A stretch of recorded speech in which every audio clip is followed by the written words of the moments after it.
Lumabas na naman itong issue ni Justin Baltazar na umano hindi pinansin ni Coach Timko ng isa sa mga magiging asset sana sa Gilas. Actually, itong issue ni Baltazar noon pa ito nag-iingay sa social media since nung si Coach Chot pa ang coach na umano may favoritism ang Gilas Pilipinas kaya hindi siya napipili. Sinuportahan naman ito ni Pampanga Governor Delta Pineda na as in zero interest daw ang Gilas ngayon sa kanya. Ikinalulungkot ko pong sabihin na mukhang goodbye na rin po si Jamie Malonzo sa Gilas lineup.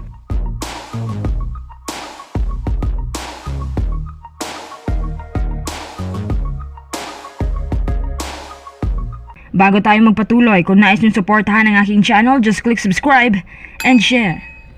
Ayon sa spin, sinabi raw ni Justin Baltazar na available naman po ako pero hindi ako tinatawagan at sinuporta naman ito ni Pampanga Governor Delta Pineda at ang sabi, zero interest daw talaga ang Gilas ngayon sa kanya. Sa pagkakaalam ko, si Balti ang laging tumatanggi sa offer ng Gilas na isama siya. Sa katunayan, nadaplisa ni Coach Tim ang sagot tungkol sa tanong kung bakit hindi raw nila kinukuha si Balti at inuulit na sinabi ni Coach Tim na tanging si Balti talaga ang tumatanggi at nangyari ito since nung nasa pwesto pa si Coach Chot. Matatanda na na-issue din noon ng Gilas dahil sa umano'y hindi pagpili kay Balti sa posisyon pero hindi nila ito pinatulan ng SBP. Ang nais iparating ng handler ni Balti na si Delta Pineda bigyan raw ng pagkakataon si Justin Baltazar na mapabilang muli sa Gilas. Kung sa bagay, wala naman tayong question dito sa abilidad ni Balti kasi talagang skilled big man to. Modern big man ito at shooter pa. Malaking bagay ang pagkakaroon ng mga ganitong player sa Gilas. Especially sa panahon natin ngayon na malaki na rin ang pinagbago ng iba't ibang bansa kahit dito sa Asia. Hindi natin alam na pinaghahandaan pala talaga tayo ng ibang Asian countries habang tayo kumpiyansa masyado. Kung iisiping mabuti, may mga players din naman ang hindi pinagkainteresan ng Gilas ngayon gaya ni Matthew Wright at Robert Bolick. Naghihintay lang sila ng pagkakataon na matawagan. Ngayon na si Balti ay malabo na nga na makasakay sa lineup, ang suggestion ng mga tao, maglaro siya sa B-League kasi banned naman siya sa KBL.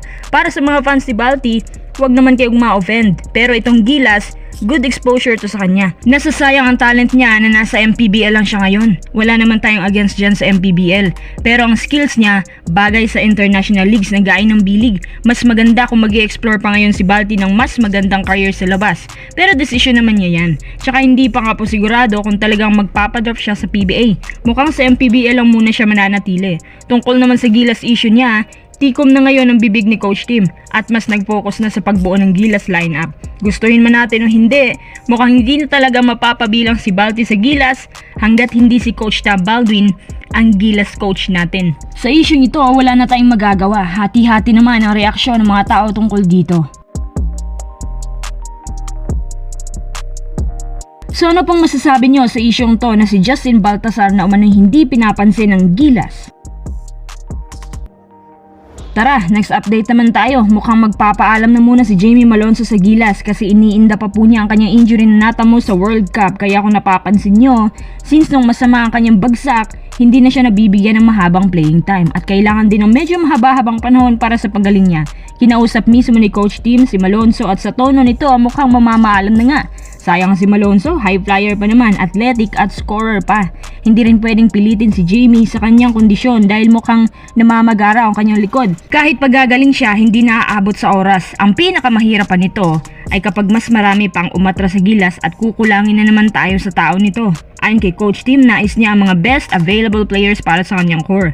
Ngayon na wala si Jamie, may taga San Miguel po ang papalit sa kanya. Pero dahil wala pang nilalabas na impormasyon ng One Sports, kaya antayin na lang natin sila mismo ang magbigay ng pangalan. May mga players din po ang kukuhanin mula sa Magnolia Hotshots. Kung di ako nagkakamali, wingman ata yun. Total marami namang players ang SMC. 3 hanggang 4 na teams ang meron sila.